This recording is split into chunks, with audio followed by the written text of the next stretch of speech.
AA-bókin, 7. kafli, að starfa með öðrum. Reynslan sýnir að ekkert betri vörn gegn drykkjunni en öflugt starf meðal annarra alkóhólista. Það dugar þegar annað bregst. Hér kemur 12. tillaga okkar, berið öðrum alkóhólistum þennan boðskap. Þú getur hjálpað þeim þegar enginn annar getur það. Þú getur unnið trúnað þeirra þótt öðrum mistækist það. Mundu og þetta eru alvarlega veikir einstaklingar. Líf þitt mun öðlast nýjan tilgang. Það er ómetaleg reynsla að sjá fólk ná bata, sjá það byrja að hjálpa öðrum, sjá einsemdina víkja, sjá þetta samfélag vaksa umhverfis sig og eiga þar fjölda vina.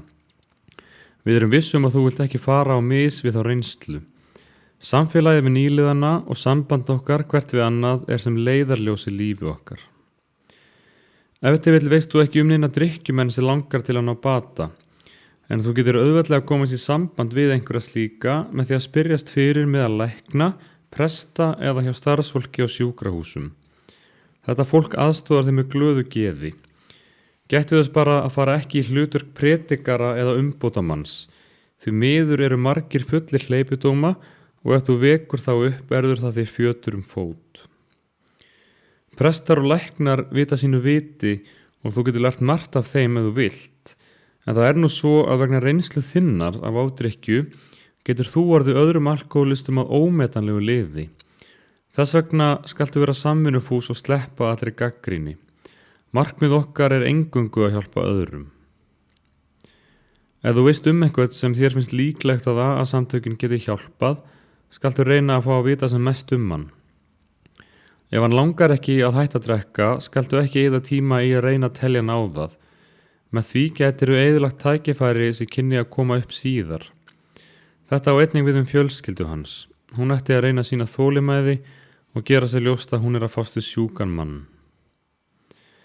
En bendi eitthvað til þess að hann vilji hætta, skaltu í rólegheitum ná tali af þeirri manneskju sem lætur sér mest andumann. Venjulega er það makinn. Fáðu upplýsingar hátterni alkóhólistans, vandamál og bakgrunn, hve alvarlegt ástand hans er orðið og hvaða afstöðu hann hefur til trúmála.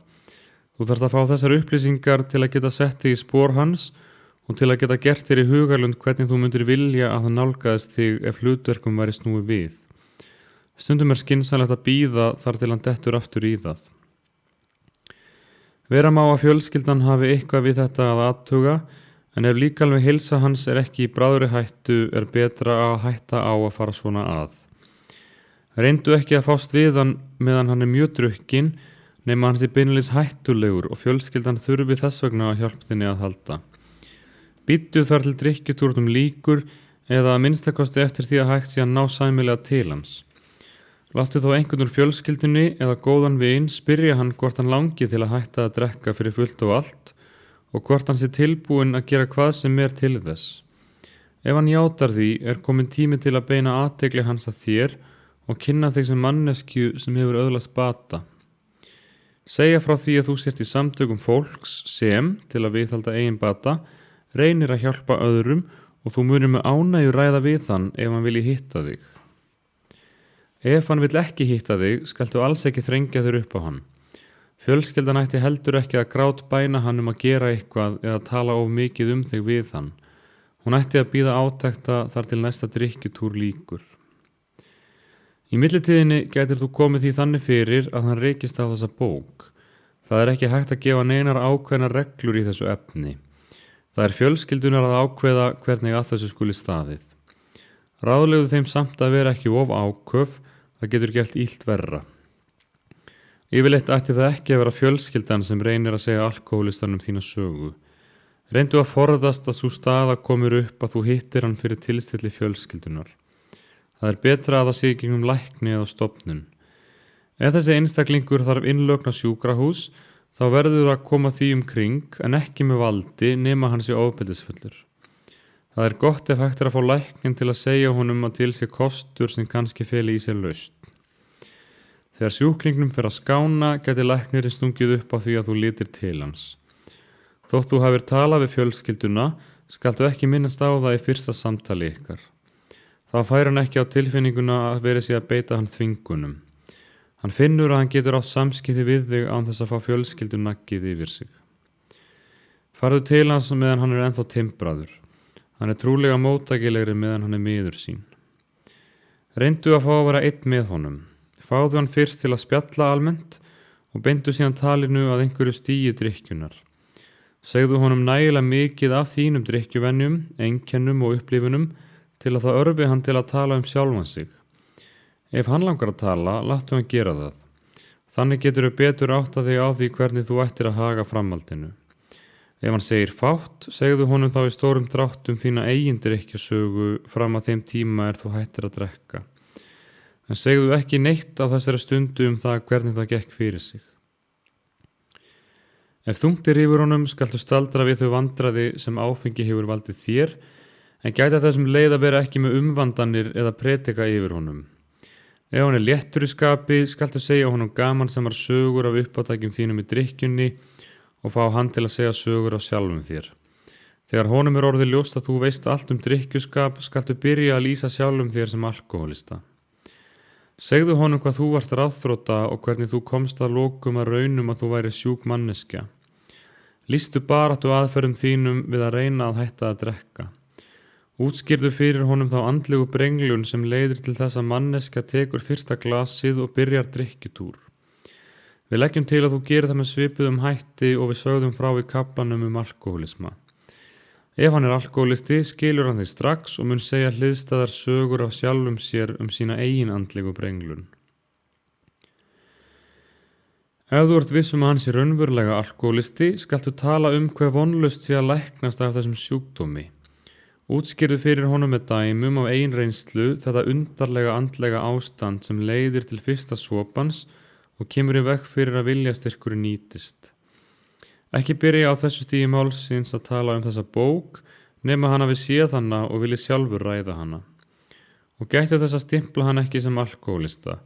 Láttu hann draga eigin ályktanir. Ef hann heldur fast í þá hugmynd að ennþá hafi hann stjórn á neyslu sinni, segðu honum þá að það geti vel verið ef hann ekki alvöru alkohólisti. En stattu fast á því að sé hann verulega langt leiddur, séu litlar líkur á að hann geti náð sér af eigin ramleik. Haltu áfram að tala alkohólisma sem sjúkdóm, sem lífshættulegan sjúkdóm. Talaðu það líkamlega og andlega ástand sem fylgir honum og ræddu fyrst og fremst út frá þinni eigin reynslu. Útskýrðu fyrir honum að margir sem aldrei gera sér ljósan vanda sinn séu dauðadæmdir. Skiljanlega eru læknar fremur tregir til að segja áfengisjúklingum allan sannleikann nema það þjóni einhverjum góðum tilgangi. En þú getur talað við alkohólistan vonleysið sem fylgir alkohólismanum af því að þú hefur upp á lausn að bjóða. Þú færð vin þinn fljótlega til að viðurkenna að hann þekki hjá sér mörg ef ekki öll einkenni alkohólistans. Ef læknirinn hans fellst á að segja honum að hann sé alkohólisti þá var það jafnvel ennþá betra. En þótt skjólstæðingur þinn hafi ekki viðurkennt algjörlega sitt eigið ástand, þá leikur honum áreiðanlega forvitni á að vita hvernig þú fórst að því hann á bata. Leyfðu honum að spyrja þig að því ef hann vill. Segðu honum nákvæmlega hvað kom fyrir þig. Þú mátt alveg leggja áherslu á andlega þáttinn. Ef viðmælandi þinn trúlýsingi eða efahyggjumaður skaltu leggja ríka áherslu á að hann þurfi ekki að hafa sama skilning á Guði og þú. Hann getur skilið Guði eins og hann vill, svo framarlega sem hann sjálfur sáttur við þann skilning. Aðalatriðið að hann sé fús til að trúa á mátt sem honum sjálfum aðri og lifa í samræmi við andlegar grundvallarreglur. Þegar þú hefur afskipti af svona einstaklingi skaltu nota einfalt hversdagslegt mál þegar þú lýsir andlegum grundvallarreglum. Það tilgangslaust að vekja upp fordóma sem hann kann að hafa gagnvart ákveðnum guðfræðilegum orðum og hugtökum sem ef til vill hafa verið að vefjast fyrir honum. Ekki fara út í slíkar hluti, hver svo sem þín eigin sannfæring Viðmælandi þinn kannski meðlimur í trúfélagi og trúarleg menntun hans og reynsla kunna að vera miklu meiri en þú býrð yfir. Í slíku tilviki mun hann trúlega velta því fyrir sér hvernig þú getur bætt nokkru við það sem hann veit nú þegar. En honum leikur áreiðanlega hugur á að vita af hverju hans eigin sannfæring dugði ekki til og af hverju þín trú virðist reynast svona vel. Þessi maður kann að vera dæmi þann sannleika að trúin ein nægi ekki. til að trúin sé lifandi og sterk þurfi sálsfórn og óeigingernar uppbyggilegar athafnir að fylgja henni. Láttu hann finna að þú sért ekki komin til að fræða hann trúarbrögð. Viðurkenndu fyrir honum að sennilega viti hann meira þau mál en þú, en bentu honum á þá staðreynd að hversu djúp sem þekking hans og trú kunna að vera, þá hafi það ekki nægt, því annars væri hann ekki að drekka. Ef til vill getur saga þín hjálpað honum að sjá hvar honum mistókst að lifa samkvæmt þeim grundvallar atriðum sem hann þekkir svo vel. Við erum ekki talsmenn einhverja sérstakra trúarbragða eða trúfélaga. Við erum bara að fjalla almenn höfuðatriði sem flest trúfélag eiga sameiginleg. Lýstu gróflega fyrir honum hvernig aðgerðaráætlun okkar lítur út og skýrðu honum frá sjálfsrannsókn þinni, hvernig þú gerðir upp fortíðina og hvers vegna þú ert núna að reyna að koma honum til hjálpar. Það mikilvægt að hann átti sig á því að tilraun þín til að flytja honum boðskapinn lífsnauðsynlegur þáttur í þínum eigin bata. Að í raun sé hann jafnvel að hjálpa þér meira en þú honum. Gerðu honum ljóst að hann sé ekki skuldbundinn þér á nokkurn hátt, að þú vonir aðeins að hann muni reyna að hjálpa öðrum alkóhólistum þegar hann sjálfur komin út úr erfiðleikunum. Bentu honum á hvað það mikilvægt að hann setji velferð annarra framar síni eigin. Taktu það skýrt fram að það sé ekki verið að þrýsta á hann og hann þurfi ekki að hitta þig aftur ef hann vilji það ekki. Þú mátt ekki móðgast þótt hann vilji láta þarna staðar numið því hann búinn að hjálpa þér meira en þú hefur hjálpað honum. Ef þú hefur rætt málin af skynsemi, rólega og á skilningsríkan hátt, hefur þú kannski eignast þarna vin. Ef til vill komstu við kaunin á honum með því að tala alkóhólisma. Það bara að finna góða. Því vonlausari sem honum finnst hann vera, því betra. Þeim mun meiri líkur eru á að hann fari að ráðum þínum.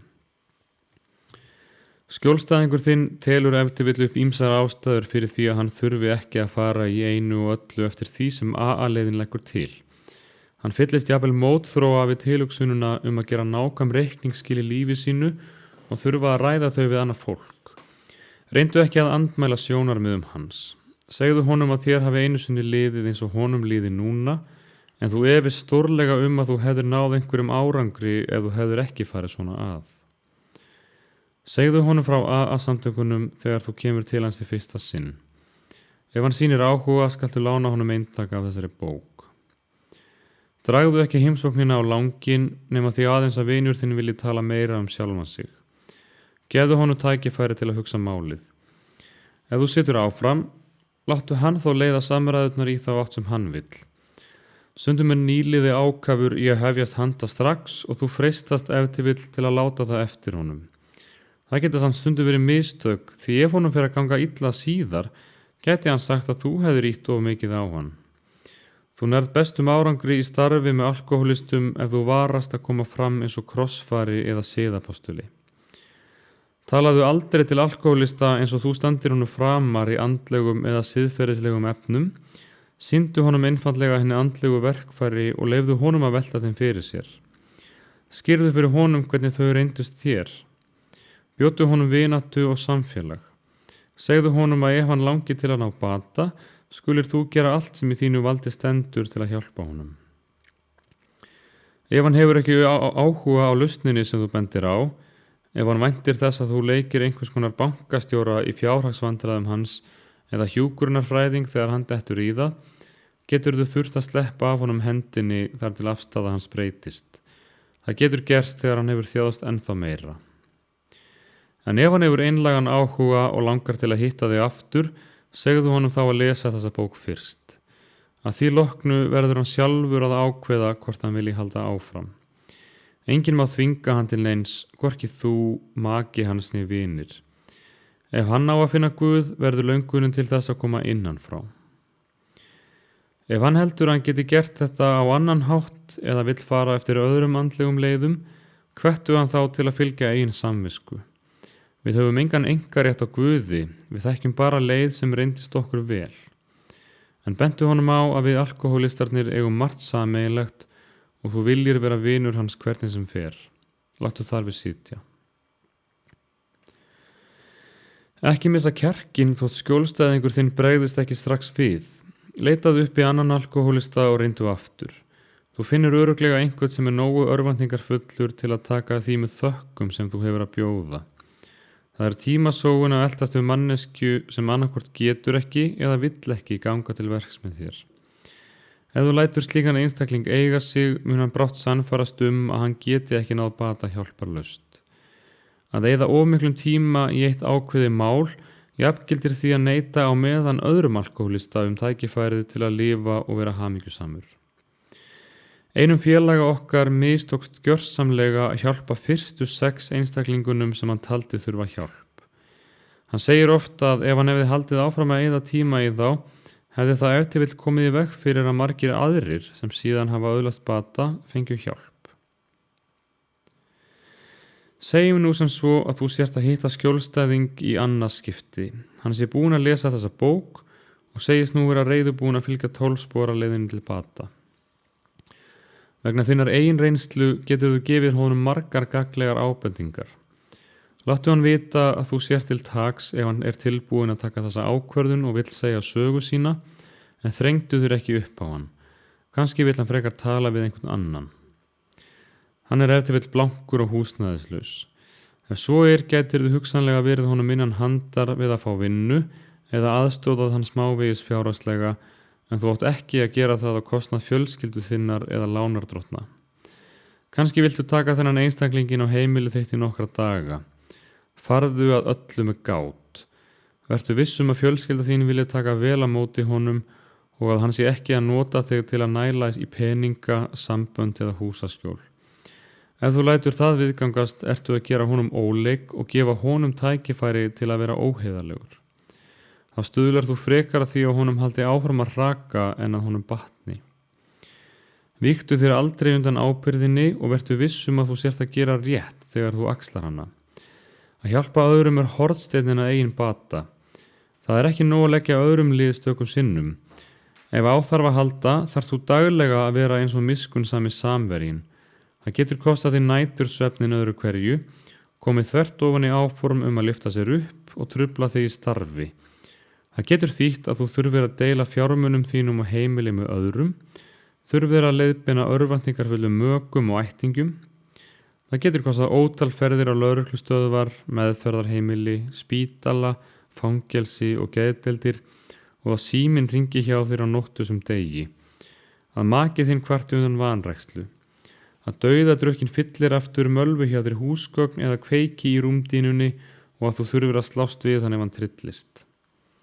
Stundum muntu þurfa að hringja í lækni og gefa inn róandi lyf í samráði við hann og í öðrum tilvikum getur þau þurft að hringja eftir lögreglu eða sjúkrabíl. Þú getur lent í því öðru hverju að glíma við slíkar aðstæður. Við leyfum alkóhólista sjaldnast að búa lengi inn á heimilu okkar. Það gerir honum ekki gott og skapar stundum tórlist vandamál innan fjölskyldunar. Þótt alkóhólistin sé ósamvinnu þýður, ættirðu ekki að vanrækja fjölskyldu hans. Þú ættir að halda áfram að sýna þeim vinsemd og gefa þeim kost á að kynnast lífsmáta þínum. Ef þau vilja taka þessum andlegu grundvallarreglum og tileinka sér þær, eru miklu meiri líkur á að alkóhólistin ná í bata. Og jafnvel þótt hann haldi áfram að drekka, verður lífið bærilega fyrir fjölskyldu hans. Þeir alkóhólistar sem hafa bæði getu og vilja til að ná bata, kæra sig ekki að láta vinna á sér eitthvert miskunnarverk í venjulegum skilningi þess orðs. Þeir sem hrópa á peninga og húsnæði áður en þeir sigrast á alkóhólinu eru á rangri leið. Samt göngum við mjög langt í því að hjálpa hvert öðrum slíkt þegar forsendur eru fyrir því. Þetta kann að hljóma mótsagnarkennt en okkur finnst það ekki. Máli snýst ekki hvort á að gefa eða ekki, heldur hvenær á að gefa og hvernig. Það gerir oft gæfumuninn það hvort vel eða illa tekst til. Leið og við byrjum að bjóða fram þjónustu okkar, fer alkóhólistin að treysta meira á hjálp okkar en Guðsinn. Hann segir sig vanta hitt og þetta og fullyrðir að hann ráði ekki við áfengi fyrir en séð hafi verið fyrir brýnustu þörfum hans. Þvílíkur þvættingur. Sum okkar hafa þurft að reka sig illilega á til að gera sér ljóst að máli snýst ekki það hvort við höfum vinnu eða ekki, eigum maka eða ekki. Við getum einfallega ekki hægt að drekka meðan við treystum öðru fólki betur en við treystum Guði. rígneldu þá hugsun inn í kollin á hverjum einasta manni að honum geti batnað alveg óháð öllum öðrum. Eina skilyrðið að hann treysti Guði og geri reikningsskil í eigin lífi. Þá komið að vandamálunum heima fyrir. Þar hefur kannski orðið lögskilnaður, fólk hefur skilið að borði og sæng eða á við erfiðleika að etja í sambúðinni. Þegar skjólstæðingur þinn hefur bætt fjölskyldunni skaðan eftir bestu getu og skýrt vel fyrir henni nýju lífsreglurnar sem hann nú fylgir, ætti hann líka að fylgja þeim heima fyrir, ef hann það svo heppinn að eiga heimili. Þó svo að fjölskyldan hafi átt sök á ýmsu sem miður fór, ætti hann ekki að einblína á það, heldur einbeita sér að því að sýna þessar andlegu lífsreglur í verki. Þrætur og aðfinnslur bera forðast eins og heitan eldinn. Á mörgum heimilum þetta erfitt í framkvæmd, en þetta verður að gera ef árangur á að nást. Ef tekst að halda þessu áfram í nokkra mánuði, má treysta því að það hefur mikil og góð áhrif á fjölskylduna. Fólk sem taldi óhugsandi að það geti sæst uppgötar sameiginlegan grunn til að mætast á og smám saman sjá fjölskyldumeðlimir eigin galla og viðurkenna þá. Þá hægt að fara að ræða þá í andrúmslofti þar sem vinsemd og hjálpfýsi eru í fyrirrúmi. Þegar aðrir í fjölskyldunni sjá áþreifanlegan árangur, langar þá ef til vill líka að fá að vera með. Það mun gerast líkt og af sjálfu sér og hefur sinn tíma, svo framarlega sem alkohólistinn heldur áfram að sýna í verki að hann getur verið allsgáður, tillitsamur og hjálpfús, hvað svo sem aðrir segja eða gera. Auðvitað langt því frá að okkur takist það alltaf, en þá verðum við að reyna að bæta skaðan strax því annars tökum við refsinguna út með því að detta í það. Ef fólk hefur skilið eða fluttað heiman ekki ráðlegt að flana að því að taka saman aftur. Alkohólistinn ætti að verða orðinn öruggur að vera á bataleið og makinn þarf að hafa fullan skilning á hinum nýja lífsmáta hans. Ef þú ætla að endurnýja sitt gamla samband, verður það að byggjast á traustari grundvelli en þeim sem áður brast. Það krefst algjörlega nýrra viðhorfa og hugarfars. Stundum það öllum fyrir bestu að hjónin séu áfram aðskilin. Það liggur í augum uppi að ekki hægt að setja reglur þessi mál. Látum alkohólistan halda áfram að lifa samkvæmt AA-leiðinni einn dag í einu. Þegar tími komin til að flytja aftur saman mun það vera báðum aðilum ljóst. Enginn alkohólisti ætti að halda því fram að hann geti ekki náð bata nema hann fái fjölskylduna aftur. Það einfaldlega ekki þannig. Stundum kemur makinn aldrei aftur og fyrir því geta verið ýmsar ástæður. Minnið skjólstæðing ykkar á að bati hans ekki undir öðru fólki komin. Hann komin undir sambandi hans við Guð. Við þekkjum alkohólista sem hafa náð bata þóttir hafi ekki fengið fjölskyldu sína aftur og við hefum séð aðra detta í það eftir að fjölskyldan kom of fljótt aftur. Bæði þú og nýliðin þinn verðið að feta hina andlegu leið til þroska einn dag í einu. Ef þú gefst ekki upp, fara merkilegir hlutir að gerast. Þegar við lítum yfir farin veg, sjáum við að það sem okkur hlotnaðist þegar við fólum okkur umsjá Guðs, tók öllu því fram sem við sjálf höfðum ráðgert. Fylgdu leiðsögn æðri máttar og þú munt fljótlega kynnast nýjum og betri heimi, hverjar svo sem aðstæður þínar eru. Þegar þú hjálpar alkohólista og fjölskyldu hans, skaltu gæta þess að blanda þér ekki í deilur þeirra. Gerir þú það, getur þú eyðilagt tækifærið þitt til að verða að gagni. Legðu hins vegar áherslu á það við fjölskylduna að alkohólistinn hafi verið fársjúkur og að koma þurfi fram við hann með tillit til þess. Þú ættir að vara við því sem vekur gremju eða afbrýðisemi og bentu á að skapgerðarbrestir hans hverfi ekki í einni svipan. Segðu þeim að nú sé hann að hefja nýtt þroskaskeið og byttu þau að muna að vera þakklátt fyrir þó gleðilegu staðrind að hann allsgáður ef óþolinmæðin ætlar að grípa þau. Ef þér hefur gengið vel að leysa vandan heima fyrir, skaltu segja fjölskyldu nýliðans frá því hvernig þið fóruð að því. Þannig getur þú beint þeim á rétta braut án gagnrýni. Sagan af því hvernig þú og maki þinn greidduð úr erfiðleikunum kemur að betri notum en nokkur gagnrýni. Svo framarlega sem við erum velstödd andlega, getum við gert ýmislegt sem talið hefur verið að alkohólistar ættu að varast. Fólk hefur haldið því fram að við ættum alls ekki að vera þar sem áfengi á boðstólum, að við mættum alls ekki eiga áfengi heima, ekki umgangast vini okkar sem drekka, ættum að forðast kvikmyndir þar sem vín er haft hönd, ekki fara inn á vínveitingastaði, að vinir okkar ættu að fela flöskurnar ef við komum inn á heimili þeirra, að við megum hvorki hugsa né vera mynd á áfengi yfirleitt. Reynsla okkar hefur sýnt að þetta þarf alls ekki að vera þannig. Við stöndum daglega frammi fyrir þessum aðstæðum. Alkohólisti sem þolir þetta ekki hefur ennþá hugarfar virks alkohólista. Það er eitthvað bogið við andlegt ástand hans. Eina leið hans til að vera ódrukkin væri að halda sig á stað eins og Grænlandsjökli, en jafnvel þar geti skotið upp grænlendingi með viskiflösku sem myndi eyðileggja allt saman. Spyrjið hvaða maka sem hefur sendt alkohólistan sinn til fjarlægra staða á þeirri forsendu að þannig geti hann sloppið frá áfengisvandanum. Við lítum svo á að allar tilraunir til að verja veikan alkohólista fyrir freistingum séu dæmdar til að mistakast. Ef alkohólistin reynir að verja sig sjálfur, getur honum tekist það nokkurt skeið, en venjulega endar það með enn meiri sprengingu en nokkru sinni fyrr. Við erum búin að reyna þetta. Þessar tilraunir til að gera hið ómögulega hafa alltaf mistekist. Þess vegna höfum við það fyrir reglu að forðast ekki þá staði þar sem áfengi er haft hönd, ef við höfum gilda ástæðu fyrir því að vera þar.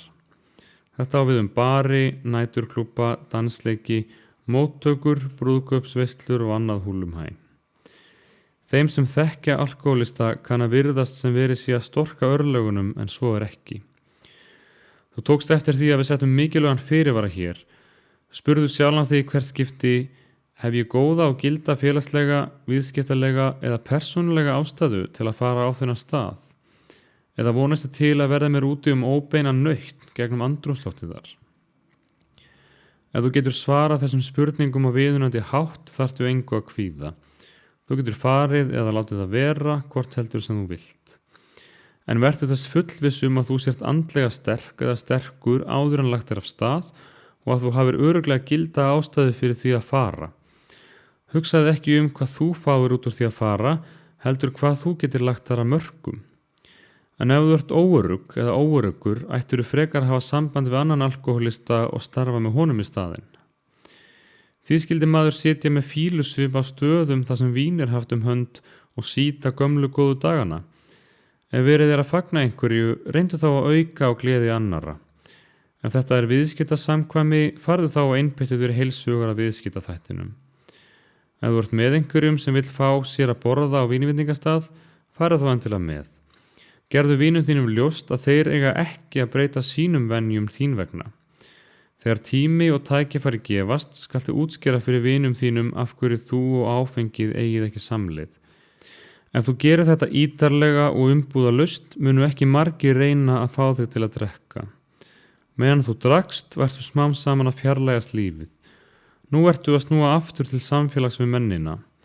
Gættu þess að einangra þig ekki aftur vegna þess eins að vinir þínir bragði áfengi.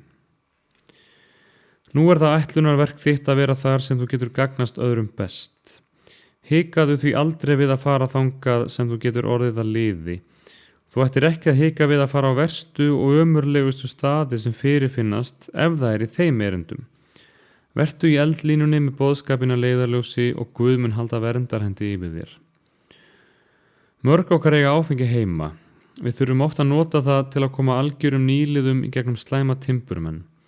Sum okkar bjóða vinum sínum áfengi, svo framarlega sem þeir eru ekki alkohólistar. Aðrir okkar hópi telja að við ættum aldrei að bjóða neinum áfengi. Slíkar hluti deilum við ekki. Okkur finnst að hver fjölskylda eigi að taka ákvörðun það sjálf og í samræmi við eigin aðstæður. Við gætum þess að vera ekki dómhörð eða sína andstyggð af áfengisneyslu sem félagslegri venju. Reynslan hefur sýnt að það hjálpar engum. Allir nýliðar búast við að finna þann anda meðal okkar og verða mjög fegnir þegar þeir sjá að við erum ekki ofstækisfólk. Dómharka af okkar hálfu getur hrakið burt nýliða sem hægt hefði verið að bjarga ef þeim hefði verið hlíft við slíkri heimsku. Við vinnum málstað hófdrykkjunar ekkert gagn með vægðarleysi í skoðunum, því enginn sem neytir áfengis vill láta þá sem hatast út í það segja sér til þau mál. Við vonum að svo dagur renni upp að AA-samtökin geti hjálpað fólki til að skilja betur hvað áfengisvandinn er alvarlegur, en við verðum að litlu gagni ef afstaða okkar mótast af biturleika eða fjandskap. Það fellur ekki í góðan jarðveg meðal þeirra sem drekka. Þegar allt kemur til alls þá kölluðum við sjálf vandamálun yfir okkur. Flaskan var ekki annað en tákn. Auk þess erum við hætt að slást við allt og alla. Við eigum ekki annar að kosta völ.